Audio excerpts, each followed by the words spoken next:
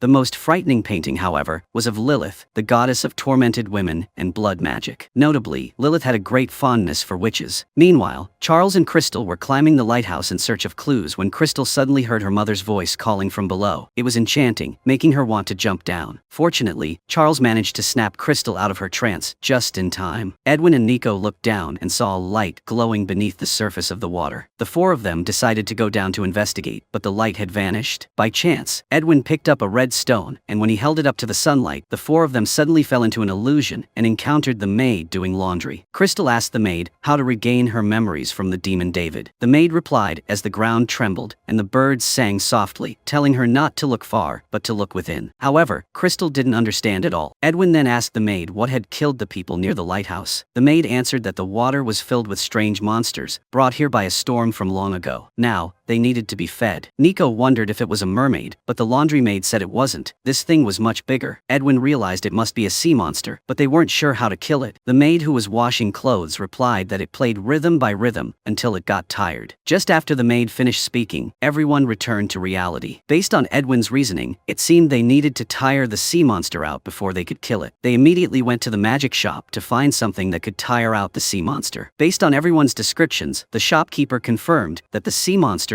resembled Angie, with a glowing light on its head that made people reminisce about their loved ones. The shopkeeper said that the behavior of this sea monster only lived at the bottom of the sea. But how did they know about it? Crystal replied that it was the maid doing laundry who had pointed it out to them. The shopkeeper was surprised and said that he had been searching for her for 50 years without success. Nico then mentioned that they had used a red stone, but now only had a green stone left, so they decided to give it to the shopkeeper. After that, everyone went behind Jenny's shop to gather scraps of meat to use as bait for the sea monster. Monty also came to charm Edwin. The next day, the overseer of the underworld had come to the living world. Suddenly, Jenny noticed a shadow near the inn, and thinking it was a thief, she immediately went to check. Unexpectedly, the overseer appeared and used magic to control Jenny's breath. She wanted to know the whereabouts of Crystal. Under the control of the overseer, Jenny revealed the locations of Crystal and Nico. That night, everyone began to stick raw meat onto the music orb to lure the sea monster, hoping that the music would put it to sleep without harming anyone. However, the overseer had also arrived there. Indeed, by tracking Crystal's whereabouts, they would find Charles and Edwin. The 2 had escaped from the underworld and were to be imprisoned until their trial. Crystal did not know who she was to be so arrogant, so she used her psychic abilities to look into the overseer's subconscious. To her surprise, she saw a horrifying skeleton that had given birth to many children. Charles then took out his wooden sword to defend himself. The overseer immediately pushed Charles down into the water, bringing him back to the moment when he had frozen to death and bled internally while his bad friends threw stones at him from the shore. Next, he experienced the scene of his father brutally beating him with a belt. The overseer wanted Charles to relive the earthly pains once more, hoping it would break his spirit and make him follow her back to the underworld. However, Charles managed to muster all his strength to escape the illusion. Then he picked up the musical orb and rushed to strike the underworld's manager with a powerful blow that sent her plunging into the water. At that moment, the sea monster lunged up and swallowed the overseer whole. Edwin and the two girls were horrified at the sight, and the sea monster, now full, sank back down into the sea. The next day, the owner of the magic shop came looking for the red stone, hoping to meet the maid doing laundry. At the end of the case, the sea monster had fallen into a deep sleep, and no one wanted to leave this world anymore. The spirit of the lighthouse rewarded everyone with a bag of butter candies and a ball that predicted lifespan. Meanwhile, Jenny suddenly received a love letter from a mysterious person. The next day, while sending a letter home to her family, Nico happened to see someone holding a rose-scented letter addressed to Jenny's house. Curious, Nico immediately decided to follow the mysterious person, who turned out to be Maxine, a staff member at the library. As soon as Nico learned who had sent the love letter to Jenny, he eagerly arranged a date to bring the two together, believing that if Jenny waited at the shop today, she would find the happiness of her life. At that moment, two wandering souls approached Edwin, startling him. These souls were students from a nearby high school who had just passed their university entrance exams. They explained that while celebrating, the sky suddenly darkened, and then they realized they were dead. The police claimed the cause was alcohol poisoning at the party, but they had only drunk 2 glasses. The two souls suspected someone wanted to kill them and begged Edwin's group to help investigate the culprit, offering to pay in cash. Edwin asked what they had seen before they died. One soul replied that they had seen a twisted tree with many eyes, but that was all they could remember. So, Charles and Edwin disguised themselves as humans, while Crystal pretended to be a journalist. The three of them approached the classmates of the two students to interview them about the case in search of more clues. However, what they said was completely unremarkable. Everyone only expressed a bit of sadness over the deaths of the two students. Just when it seemed the case had hit a dead end, someone dressed in a plush animal costume approached Crystal. He said that to find the truth about the two students, they should look for Richie, who was in the yearbook room. Richie claimed that the two students were terrible people. They treated women very cruelly. Previously, there had been a girl named Shelby who had her honor trampled by the two students, forcing her to transfer to another school. It was very likely that Shelby had killed the two students and then taken her own life due to guilt. Immediately, the three of them went to Shelby's grave, where Edwin would perform a summoning ritual to ask her about everything. Crystal and Charles stayed away from the area to avoid interfering with the ritual. Using a bronze bell, Edwin successfully summoned Shelby. When he mentioned the two students, she felt a surge of anger. When Shelby was alive, she was a very good track and field athlete. During one party with the two students, they tricked Shelby into using drugs, causing her to fail the entrance exam for university and lose her scholarship. While Shelby indeed harbored great hatred for the students, she had not killed them. Just then, the two students arrived, thinking that the detectives had found the culprit and wanting to rush in to take revenge on Shelby. Seeing this, the girl transformed into a demon to drive the two cruel students away. Meanwhile, Jenny and Maxine had met at the shop, which Nico had romantically decorated. The two began to sit and drink whiskey while getting to know each other. Maxine had noticed and secretly loved Jenny for a long time, so she seemed a bit shy to express her feelings. Jenny was also happy to meet someone who understood her. At that moment, Crystal suddenly received a call from Marin, the girlfriend of one of the student souls. Marin told Crystal to come to her house and mentioned that the culprit who had killed her boyfriend was Richie, the one in charge of the yearbook. However, this was just suspicion, so Marin had no evidence. Since it was inconvenient to talk outside, Marin invited Crystal into the house. Edwin and Charles noticed something strange about the girl, so they decided to go inside to find out more. By chance, they spotted a twisted tree with many eyes in the garden, which closely resembled the description given by the two students before they died. This was clearly the crime scene. As they continued to search, they found a box containing a phone and pictures of the two students. At that moment, Marin mixed something into a glass of water and handed it to Crystal. Fortunately, Charles managed to warn her not to drink it just in time. It turned out that Marin was the murderer. Crystal then used her psychic abilities to penetrate Marin's memories and discovered that she had poisoned 2 bottles of beer. Marin's boyfriend had taken revealing pictures of her and shared them with his friends. In a fit of anger, Marin had poisoned the 2 scoundrels to death. Afterward, Marin asked Richie to help her dispose of the bodies of the 2 students in the woods to eliminate the evidence. Now, Marin felt very remorseful. She had only wanted to drug her boyfriend to take his phone and delete the photos, but she had not expected to overdose the drugs, causing the two students to die instead. Ultimately, Marin voluntarily went to the police station to confess. The two students also learned the identity of their murderer. Charles and Edwin felt very regretful for having helped the two scoundrels uncover the truth about their deaths, especially since they showed no remorse for their actions that had harmed many women. Just then, the ground cracked open, and a monster from the underworld crawled up to drag the two evil students down to hell. Meanwhile, Maxine and Jenny were still sitting together, sharing their feelings. As they talked excitedly, Maxine accidentally mentioned that she really liked Jenny's pajamas. This was a private matter, so how could she know? Jenny began to suspect that Maxine was a creep who had been secretly watching her every night. She quickly looked for an excuse to end the conversation. Seeing Jenny suddenly becoming distant and not responding to her feelings, Maxine felt hurt and, in a fit of rage, grabbed a knife and chased after Jenny. Unfortunately, she slipped and fell onto a knife sharpener, dying instantly. On the other hand, Edwin was constantly being seduced by Monty, so he decided to meet Monty to express his feelings. In reality, Edwin only considered Monty a regular friend. When Monty heard this, he felt utterly hopeless. Meanwhile, the demon David still longed to possess Crystal again, but was unsuccessful. The police did not investigate Jenny regarding Maxine's death, as it was deemed just an accident. Esther was very angry because her plot to seduce Edwin had failed. Since her serpent spirit in the basement had not fed on children for a long time, Esther devised another plan to eliminate Charles and Edwin. She gave Monty the powder from a demon mushroom, instructing him to lure Charles and Edwin into the woods, after which he could leave the rest to her. At that moment, Crystal confided in Nico about the demon David, who frequently invaded her mind, trying to possess her. Crystal decided she would expel David from her head. To accomplish this, the two of them sought help from the owner of the magic shop. He introduced them to an item called the Heartlight, which had the power to sever unhealthy connections. Crystal just needed to state her wish for it to work. Without thinking too much, Crystal immediately expressed her wish to no longer be invaded by David in her mind. As soon as she spoke, the gem shattered into two pieces, and Crystal lost her psychic abilities. This was quite strange, but she did not tell Charles and Edwin about it. At that moment, Monty ran over to ask everyone to help him find a friend named Gladys. Like Edwin, she was a spirit. 2 days ago, Gladys told Monty that she would go into the tall forest to stargaze, but she still hasn't returned. Monty mentioned that Gladys felt very lonely in this world, and hoped everyone would assist him. Upon hearing this, the group immediately set out to find the tall forest. There, they encountered several spirits drawing warning symbols for other spirits, advising them not to enter the forest, as they believed some evil residing within. This only piqued Edwin and Charles's curiosity further, and their detective instincts drove them to investigate what that evil force might be. After walking for a while, they noticed a tree trunk with strange claw marks. Edwin asked Crystal to use her psychic abilities to find out what had happened there. At that moment, Crystal had to confess that she had lost that ability after using the Heartlight. While everyone was distracted, Monty sprinkled the demon mushroom powder to create a clue for Edwin. Edwin quickly discovered it and used a magnifying glass to examine it, realizing that this was a dangerous substance harmful to spirits. They needed to find the source of the mushroom powder because Monty's friend might be there. By chance, the four of them saw the spirit of a goat trapped in something. A moment later, it was completely absorbed by the grass beneath it. Edwin immediately instructed Charles to return to the London office to retrieve a supernatural reference book. It turned out this was a green forest spirit, which came from another world and fed on spirits. Anyone swallowed by it would be forever unable to pass on. Edwin quickly gathered his tools and formulated a powerful negative chemical solution which could easily destroy the green grass. Unexpectedly, a second later, the grass began to grow again. They were certain that a queen's spirit beast was nearby, and they needed to destroy it quickly. If they didn't act, all the spirits around would be absorbed. So the four of them decided to split into two groups to search for the queen's green spirit, which would save time. Edwin and Monty teamed up to head in one direction, while Charles and Crystal went the other way. Suddenly, the Cat King appeared. His purpose for coming was to expose Monty's true identity. Monty was actually the Black Raven, transformed by the witch Esther, and there was no lost spirit named Gladys. The Cat King revealed that Esther had set a trap for Monty to lure Edwin into this place, intending for the queen's green spirit to absorb both Edwin and Charles to eliminate her two rivals. At this point, Monty could no longer hide his true identity. Although he had acted under Esther's orders, his feelings for Edwin were genuine. Feeling embarrassed, Monty had to leave. Meanwhile, Charles and Crystal encountered the demon David, who manifested in the mirrors, threatening the two of them psychologically. Because Crystal had deliberately expelled him from her mind, he was very angry now. In a fit of rage, Charles drew his wooden sword and threw it to shatter the mirrors, driving David away. On the other side, Monty went to Esther and told her everything. In a fit of fury, Esther killed Monty outright, then ripped away his human form, transforming Monty back to his original state. In this dangerous situation, Edwin bid farewell to the Cat King and ran to inform Charles. At that moment, the Queen's spirit beast then emerged from the ground, taking the form of a giant demonic mushroom with sharp, pointed teeth. It turned out that Esther was the one who had brought the Queen's green spirit to this world. She commanded it to capture Charles and Edwin while causing Crystal to faint. At that moment, Crystal saw 3 eyes in her subconscious. Crystal remembered the prophecy of the maid doing laundry. When the ground trembled and the birds sang softly, she should look within. Immediately, Crystal jumped into the eye, where she found a glowing ancient tree and 5 women sitting at a long table having dinner. They were Crystal's ancestors, some of whom had been skilled priestesses or shamans. Crystal asked them how she could regain her supernatural powers to help her friends. The ancestors told her that she only needed to focus to tap into immense power, and she could even combine her strength with theirs to fight against the evil forces. They explained that they were, in fact, deep within her subconscious. At that moment, Crystal awakened. Meanwhile, Charles and Edwin were struggling to hold on, resisting the pull of the Queen's spirit beast. Crystal concentrated her thoughts and united her power with that of her ancestors. She told the Queen Green Spirit not to let the witch Esther exploit it, as she only viewed the spirit as a slave. The Queen Green Spirit then awakened and released Edwin and Charles, subsequently pulling the witch Esther back into her world. After the case, Edwin was amazed by Crystal's power. He had not expected her to be able to borrow assistance from her ancestors. Meanwhile, the overseer of the underworld had also awakened, and they found themselves inside the belly of the sea monster. To Shi's surprise, a man named Kashi had been living there for centuries. He was very happy to see the overseer awake, while she felt furious about being swallowed by this fish. As the overseer of the underworld, she could not remain in the mortal realm for too long. She had to quickly find a way to escape to capture Edwin and Charles for their trial. However, this was an ancient sea monster, and ordinary means could not harm it. In despair, the overseer cried out in anguish, wondering if she was destined to live for millennia inside the belly of this fish. Seeing this, Kashi reassured the overseer to remain calm, stating that there was a solution to every problem. Instead of using force, Kashi advised the overseer to try talking to the fish. After saying this, Kashi gifted the overseer a ring symbolizing this adventure. After that, he ordered the sea monster to quickly rise to the surface and release the overseer of the underworld. Immediately, she sought out Edwin and Charles, who were taken aback. Charles questioned her about why she wanted to take Edwin back to hell, insisting that there must be a misunderstanding from the underworld. However, the overseer only acted based on evidence. Seeing this, Charles urged her to review Edwin's records. Indeed, his status was listed as undetermined, which was quite strange. Even the overseer didn't understand it. With no other option, she could only return to the underworld to investigate further. At that moment, a monster from hell suddenly burst in to seize Edwin. Hearing the commotion, Crystal and Nico rushed in to find Charles very worried about Edwin. He wanted the overseer to help him open the gates of hell to go down and rescue Edwin, promising that after succeeding, he would agree to go with her to the underworld. However, the overseer replied that hell was the domain of Lucifer, and how could Charles possibly know the way? Fortunately, Edwin had once escaped from hell, so he had drawn a map in his notebook. Crystal also wanted to go, but Charles disagreed, arguing that she was human and would die if she encountered dangerous monsters. Moreover, a human's energy would attract the demons of hell. Since Charles wouldn't allow Crystal to accompany him, she sought help elsewhere. This led her to the evil demon David. Jenny happened to overhear and, worried, decided to follow to support Crystal. Unbeknownst to Jenny, David was a true demon, while Crystal had grown stronger and was no longer afraid of him. Her goal in visiting was to have him open the gates of hell to rescue Edwin. However, David refused to help and was instead very excited that Crystal had come to him. Thinking David was just a common thug, Jenny stepped in to protect Crystal. In anger, David moved into Jenny's mouth to take over her body and attack Crystal. Crystal quickly dodged and pulled David into her subconscious. There, she borrowed strength from her spirit tree to easily control David. Yet, he still arrogantly threatened Crystal with his words. She slowly reached into David's head to retrieve her lost memory pouch. Jenny's soul was there as well, but in an unconscious state, so she was unaware of anything happening. Crystal then pushed David into the eye, where the powerful ancestors resided. Together, they combined their psychic abilities to bury the demon David alive. Once this was done, Crystal returned to the present, and Jenny also awakened. Next to them was a normal David. Meanwhile, the overseer of the underworld had agreed to help Charles open the gates of hell. However, she did not believe that Charles would willingly follow her to the underworld after rescuing Edwin. Nico suggested that she could use her powers to read Charles's mind, so the overseer immediately invaded Charles's subconscious. At that moment, he was being pelted with stones by a group of corrupt friends by the riverside. Fortunately, Charles managed to escape and hid in a house. It was then that Edwin appeared, holding a lantern. He introduced himself as a spirit who had just escaped from hell but had never harmed anyone. Seeing this, Charles felt at ease and decided to rest because he was very cold and tired. After a while, Charles's soul left his body, officially becoming a spirit. The reason Charles had seen Edwin earlier was because people who were about to die would have their yin-yang eyes open. Edwin informed him that soon death would arrive to guide Charles to the afterlife, so he needed to leave. However, to Edwin's surprise, Charles also wanted to follow him. From that moment on, the two became bound friends, just as they were now. Witnessing this moved the overseer of the underworld, and she agreed to use her magic to open the gates of hell. However, it would only last for a limited time, and Charles had to act quickly. Otherwise, her superiors would find out. Stepping through the gate led to a spiral staircase. By chance, Charles encountered Maxine, who was being punished there. Time was of the essence, so Charles could not stop to talk and continued to descend. Unfortunately, he lost his way in a hallway where unhappy demons were lurking. Charles quickly turned in another direction and carefully examined the map. Following it, he entered a room of gluttony and desire, where behind a glass cabinet, he found a secret passage. The writing there was all reversed. Meanwhile, Edwin was being chased by a demon from the underworld. Each time he was devoured, he would immediately revert to his original form and continue to flee. This was the painful torment of hell. While waiting, Nico curiously read the book from the overseer of the underworld, which recorded the rules of the underworld and the journey of a person after death. Nico wondered if they would be resurrected, and the overseer seriously explained to her. On the other side, while fleeing, Edwin accidentally entered a library where he encountered a young man named Simon. This was the person who had once carried out the ritual to sacrifice Edwin to the demon Satan, which was why he was condemned to tear pages from books, causing his hands to bleed. When he was nearly finished tearing the pages, they would revert to their original state. This cycle had continued for hundreds of years. Inside a glass enclosure, a woman was observing Edwin and Simon. When Edwin accidentally noticed her, he stepped inside. The woman realized that Edwin did not belong there, so she caused him to be thrown out and shattered the glass. The woman wanted to focus on observing and feeling Simon's pain, which brought her a peculiar sense of pleasure. Just then, a demon from the underworld crawled across the room, and there was no way to hide anymore. Edwin urged Simon to leave quickly, but he didn't dare to. Seeing this, Edwin had no choice but to go on alone. As he stepped outside, he was captured by the monster. Charles had just arrived, but by the time he found Edwin, he had already gone through a painful experience. This was a newly recreated soul, so it was no longer stained with blood. Taking advantage of the monster's distraction, Charles threw a bomb at it. Seizing the opportunity, the two of them ran away quickly. They passed through a room filled with many people standing still, then entered the hell of desire, followed by the hell of gluttony and greed. Finally, they reached the spiral staircase. The demon from the underworld had been reborn and continued to chase Edwin. The two immediately ran upwards, with the monster still in pursuit. Fortunately, at the critical moment, the overseer of the underworld had closed the gates of hell, preventing the monster from pursuing Edwin any further. Crystal and Nico were extremely happy to see the two return safely, but it was now time for them to fulfill their agreement. Nico took out the overseer's book to research, and she found a regulation stating that if a soul returned from hell to the mortal realm, the overseer had to create a new summoning file before bringing Charles and Edwin back to the underworld. Fortunately, the overseer agreed. In a different development, Esther had escaped from the Queen Green Spirit and returned to the mortal realm. She immediately sought out the Cat King because he had informed Edwin about Monty, which had thwarted her revenge plan. In her fury, Esther killed the Cat King outright. However, shortly after, the Cat King resurrected because he still had 6 lives remaining. This was merely a warning from Esther. If there were any more incidents, she would continue to kill him until he had no lives left to revive. Esther's next targets for revenge were Charles and Edwin. This time, she devised a supernatural device that would extract Edwin's pain from hell and turn it into energy. Once she absorbed this energy, Esther would become extremely powerful. At that moment, Crystal took out her memory pouch to examine it. Inside, she found 4 dark blue pearls. Unsure how to use them, she decided to try putting one in her mouth. Her eyes turned white, and a memory began to surface. In this memory, Crystal used used her psychic abilities to cloud the mind of a guard in order to steal expensive clothing. She had also exploited this ability to learn other people's secrets and then threaten them. In fact, Crystal had even hypnotized and caused the death of someone. Finally, the image of her parents appeared. At this point, Crystal awakened, realizing she had once been a terrible and mean person. Fortunately, she had remembered her parents, so Crystal immediately called to check on them. At that moment, her parents were busy organizing some kind of art event in London. Hearing Crystal's voice, they showed no concern for their daughter, even though she had been missing for weeks. This deeply hurt Crystal. Could it be that her former self was so wicked that no one wanted to be close to her? Unwilling to accept this, Crystal swallowed the remaining 3 pearls to explore further. This time, she relived a memory of struggling with another woman for a boyfriend, and she felt genuinely terrible about her past actions. Crystal decided she would return to London to atone for her wrongdoings. Meanwhile, Esther had finished assembling the pain-extracting device. She tested it on a nearby spirit to see how effective it was, but the energy from this spirit's pain was too weak for her to absorb. The spirit also disintegrated under the pressure of the device. If it had been Edwin, the outcome would have been different. He had been tormented in hell, and the energy generated from his pain would be much stronger. Immediately, Esther boldly made her way to the boarding house, wearing a glass box around her neck. Meanwhile, everyone was recounting all the unusual occurrences that had happened recently to Jenny. All of these incidents were related to supernatural entities, and they were all real, including the spirits of Charles and Edwin. Next, the tiny dandelion fairies, and the demon David that Jenny encountered in the abandoned house was indeed a true demon. Crystal said that if Jenny could not bear these truths, she could use her psychic abilities to erase this memory for her. However, Jenny bravely faced the reality, and Crystal felt unburdened. She bid farewell to everyone and returned to London, knowing that she had to deal with the consequences of her actions. She might not return there again. As Crystal stepped out of the shop, a massive explosion suddenly occurred. She hurried back inside and saw that Jenny was miraculously still alive, while Nico lay on the floor. They said that the culprit was the witch Esther, who had captured Charles and Edwin and locked them in a glass box. After that, Esther had gone home to begin using the device to extract Edwin's pain. Charles was shackled with iron, preventing him from struggling. In this urgent situation, Crystal and Nico decided to take kitchen weapons and head to the Cat King's lair, seeking his guidance on how to defeat Esther and rescue their 2 friends. Previously, Esther had killed the Cat King once, so this grudge still burned in his heart. To kill Esther, Nico and Crystal needed to learn about her origins. 300 years ago, the town was still very primitive, and people began to move there to clear and urbanize the area, including the witch Esther. At that time, she was young and beautiful, but her husband was secretly having an affair with another woman. In her rage, Esther practiced dark magic and easily killed the 2 lovers. From that moment on, Esther became a witch with great power. However, Esther's ambitions did not stop there. She desired something even greater: immortality. Thus, she sought out the dark magic goddess Lilith, offering her own blood as a sacrifice to plead for immortality. Lilith generously granted Esther's wish. However, it had one weakness: it was not immortal. Although Esther had an immortal body, she would age over time. To maintain her beauty, she had to kidnap children and feed them to a serpent, allowing their youth to transfer to her. Now, to break Esther's immortality, they needed black salt, a mixture of volcanic ash and salt from the Black Sea. Upon hearing this, Nico and Crystal knew where to find it. To their surprise, the owner of the magic shop had already prepared some. Knowing that the 2 were about to battle a very dangerous witch, the boss gave Nico a talisman in the form of a seal. It will bring good luck to her. Immediately, the 2 entered Esther's house and saw her extracting Edwin's pain and absorbing that power into herself. Taking advantage of the situation, they threw the magical purse to Charles, whose mission was to go to the basement and destroy the serpent, which was the source of Esther's youth. Meanwhile, they would go to rescue Edwin. However, the magical bag was too far away for Charles to reach. Seeing this, the crow decided to help him. He took out a lockpicking tool and jumped down to the basement, then retrieved the sword from the magical bag to prepare for battle with the serpent. Above, Crystal stepped forward to attract Esther's attention, while Nico stealthily looked for a way to free Edwin. Esther was thrilled when she saw Crystal suddenly come here wanting to die. Seeing this, Crystal threw black salt at Esther's face, but it had no effect. Since Esther had absorbed Edwin's pain, her strength had increased rapidly, and her body had become immune to the black salt. Moreover, she had also noticed Nico and struck her against the wall. Seeing this, Crystal was then attacked by Esther with an extremely sharp magical knife. Nico rushed over over to shield Crystal, but she was stabbed in her weak spot and died instantly. Charles below was also in danger because the serpent moved too quickly, and he couldn't yet grasp its trajectory. Crystal realized she could not fight Esther, so she used her psychic abilities to penetrate Esther's subconscious. This was the place where Esther had once used her blood to summon Lilith. Crystal told Lilith that Esther had killed hundreds of young girls to take their youth. As a protector of women who were mistreated, Lilith was moved by Crystal's plea and sought to bring justice for the deceased girls. Angered, Lilith stripped Esther of her immortality. Meanwhile, Charles had figured out the serpent's trajectory. He pretended to stand still and then suddenly jumped, stabbing a sword into the serpent's head. With the serpent gone, Esther lost her youth as well. Crystal realized that Charles had defeated the serpent, and at that moment, Lilith appeared, then pulled Esther away from there. Edwin was also freed, and Nico's death left the others deeply saddened. Strangely, the dandelion fairies had also gone missing, currently hiding in the Arctic, accompanied by a little girl holding the seal symbol. The next day, Edwin met with the Cat King to say goodbye. Although the Cat King had caused difficulties for Edwin in the past, he never intended to harm him. Although he was no longer restrained by the ring, Edwin still kept his promise and counted exactly 147 cats. After that, Charles and Edwin returned to their office in London. From then on, the private detective agency had a new member, Crystal. At that moment, a postal worker from the underworld delivered a package to Edwin and then left. The two, curious, immediately opened it, only to find the overseer of the underworld and her superior inside. This superior held great power and did not need any paperwork to bring the two back to the underworld. However, upon reviewing the case files of the cases that Charles and Edwin had solved, the superior suddenly changed her mind, allowing Charles and Edwin to remain in the mortal realm as detectives. From then on, they would solve cases to help spirits find peace. That was the entire content of the film. Thank you all for your attention, and see you in the next videos. Bye-bye.